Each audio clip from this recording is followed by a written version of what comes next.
Hey y'all, it's Chanel Wagner. I am one of your Queens and Jeans interns, and I have a super special guest with me today. I have Miss Amy Wilson. Hey, it's great to be here with you.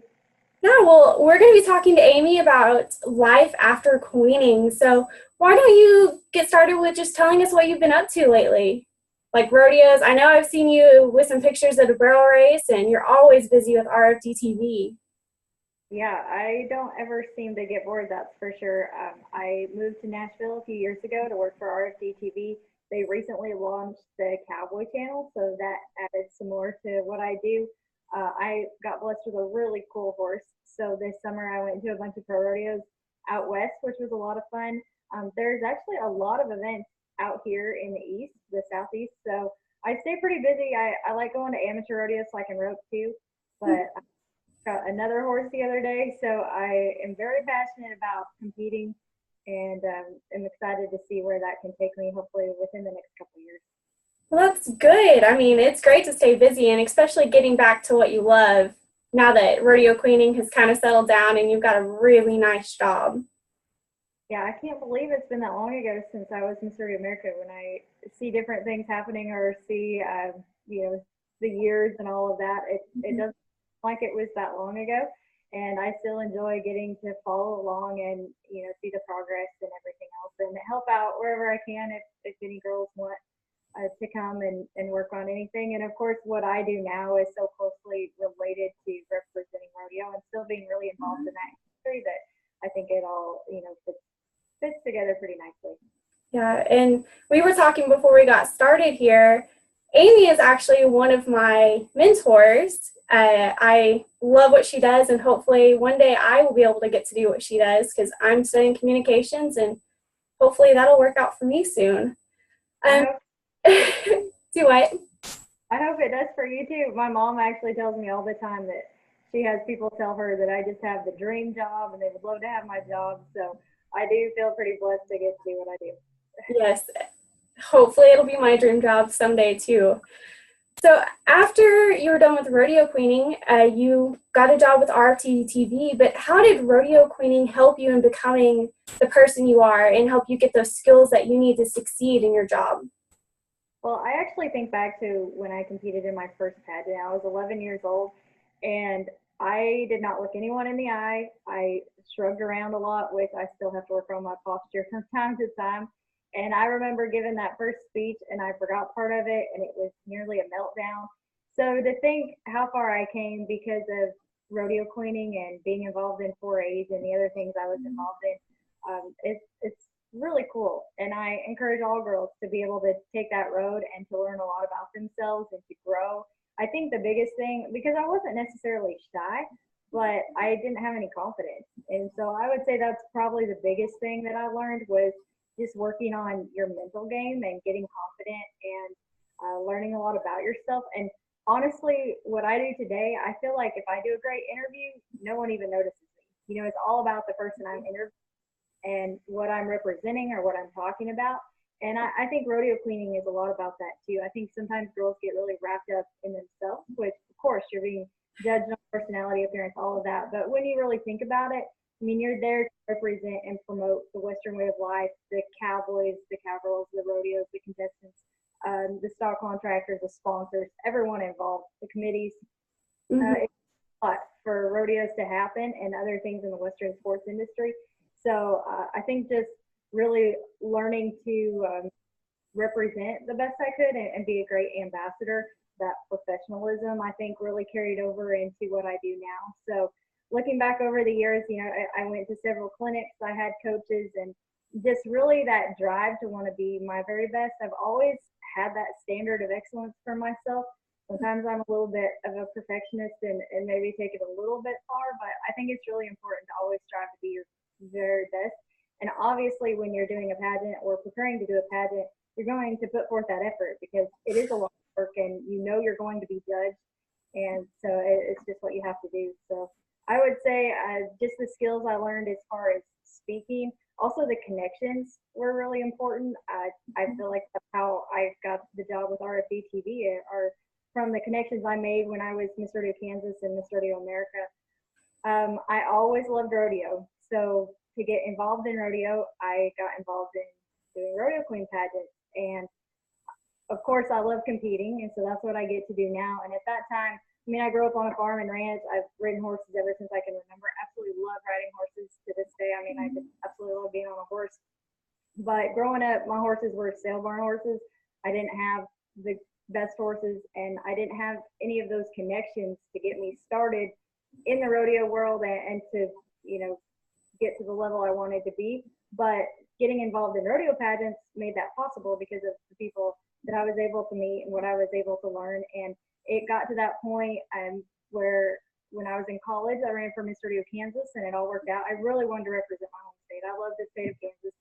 It's where I was born and raised. All my family still lives there. And so once I was Miss Rodeo Kansas, my director, Sheila Croft, asked me one day, she said, you have to decide if you want to be Miss Rodeo America or if you just want to do a great job representing Kansas. Either one, I'll support you, but it's your decision and I need to know so I can, you know, help you to the best of my ability. And so I really did think about it because, like I said, if I do something, I'm 110% in, and decided that I definitely wanted to be Miss Rodeo America. It had been a dream and a goal of mine, and I was going to do whatever it took to give it my best effort. So she helped me a lot. A lot of other people helped me, and actually there was a lot of pressure going into the pageant because I remember throughout the year a lot of people would say, I really think Kansas has a shot this year. And although it was nice and encouraging in a way, it also added a lot of pressure because I knew I was expected to do really well.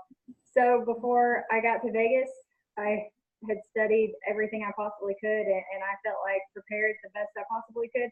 And so I just prayed about it and said, you know what, if it's meant to be, it'll be. And if not, I have to trust that God has a better plan. And I am so thankful that part of his plan was for me to be Miss Rodeo America. It was a year I'll never forget. And it all worked out, I guess, just the way he had planned. So it all turned out to be really, really cool. And I'm so grateful for the years that I had as a rodeo queen. And even now, getting to judge pageants or do clinics and still be involved, is a great thing. Mm-hmm. And touching back to what you said, starting when you were about 11 and you were just nervous to give your first speech and you forgot it, I'm pretty sure we've all been there. We've all forgotten a speech at some point. We've all been super nervous, or we started out where we couldn't be able to public speak. And I will definitely second that rodeo queening has helped me be able to do that. And it's helped me choose the career path that I want, being a communication major just like you.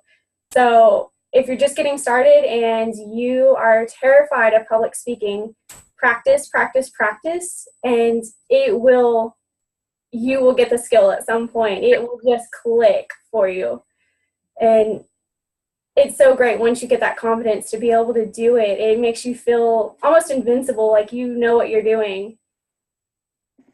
Yeah, without a doubt. I mean, nothing comes without hard work and a lot of practice. Of course, you see those people with raw talent or just natural ability to do things, but in the end, when you work really hard for something and you put forth the time and the effort and whatever it takes to get to the level you want, it'll eventually pay off one way or another. And just like you said, with the public speaking, it helps a lot. Now, some of the opportunities I get, like to interview the winners on stage at AT&T Stadium for the American, and that huge screen above me and all the people and everything else. I mean, those are moments where I've always felt like if you don't get a little bit nervous, you don't care enough. Mm-hmm. But if you learn how to control your emotions and your nerves and have that mental strength to handle any situation, it goes the way it should, or the best that it can. And I think that rodeo queening really helps with helping me develop all of those skills. Oh, yes. And another thing that you touch base on is the connections you make. I mean, the networking in rodeo queening is vast, and there's no telling where you're going to get a job offer or an internship or anything. The people you meet are outstanding, and most of them are going to go out of their way to help you out and do whatever it is that you're needing to do. If you need help with a vehicle because it broke down, or if you're wanting to go into a certain job and they've got a connection for you. I mean, you always have to be nice to everyone you meet because you have no clue how those people are going to be able to impact you someday. Yeah, very true. Pam Minnick was a big reason that I have this job at RFD TV. And as you mentioned, a lot of people along the way, still to this day, people recognize me when I go to compete. And a lot of times now, it's been long enough that a lot of people don't even remember when I was Miss Rodeo America. And when they find out I was Miss Rodeo America, sometimes they're really surprised because maybe I don't exactly fit the mold, but it was an experience I'll never forget. And the people I met, lifelong friends, and I'm so grateful. But yeah, those connections are really important, and making sure you never get a second chance at a first impression. That was something I learned with cleaning, and I think that's always really important to treat. I am also a Mary Kay consultant, and one thing that Mary Kay always said was to treat everyone like they have a sign around them that says I'm important. You never know who you're going to meet, and sometimes people are a little bit disguised, and so it's important to treat every single person with respect. And you never know what people are going through either. So sometimes just a smile and a hello is really important. And I think being involved in queening and going and talking to schools and different groups, you really learn to reach out to people. And I think that's a good quality for anybody in life. Yes, very true. So what advice could you give for all these up and coming rodeo queens? Because I know we've got another generation coming up, and we've got some young girls that are watching, and hopefully will someday be a Miss Rodeo America also, or a state queen. But what is some really good advice that you just live by for rodeo queening? Well, it seems, I guess, kind of weird for me to say this since I won Miss Rodeo America, but after judging pageants and doing clinics, I think it's really important for all the girls to realize that only one girl wins first. Just like when I go to a rodeo, only one girl is going to win first at that rodeo. But with pageants, there's an opportunity to win in so many different areas. So I think it's really important to set goals along the way, so that you can achieve things no matter what happens. And you also have to remember that where it's a judged competition, Mm-hmm. that's his opinion on that day, or that's your performance on that day type of a thing. So it's really important, in my opinion, to stay grounded and stay focused and set goals along the way. And that's true throughout all of life. If you're not setting goals, I think you're missing out on opportunities and on things that you could be achieving in life, or just the fulfillment of knowing that you accomplished things that you set out to do. So I think all of that is really important. I also always got a lot of compliments about how genuine I was. And I don't know if that's necessarily something you can teach or learn, but just to be yourself and to be nice to everyone and to be genuine, I think is important too. As I mentioned, of course, you're judged on appearance, personality, all those things. So it's easy to get wrapped up in all of that.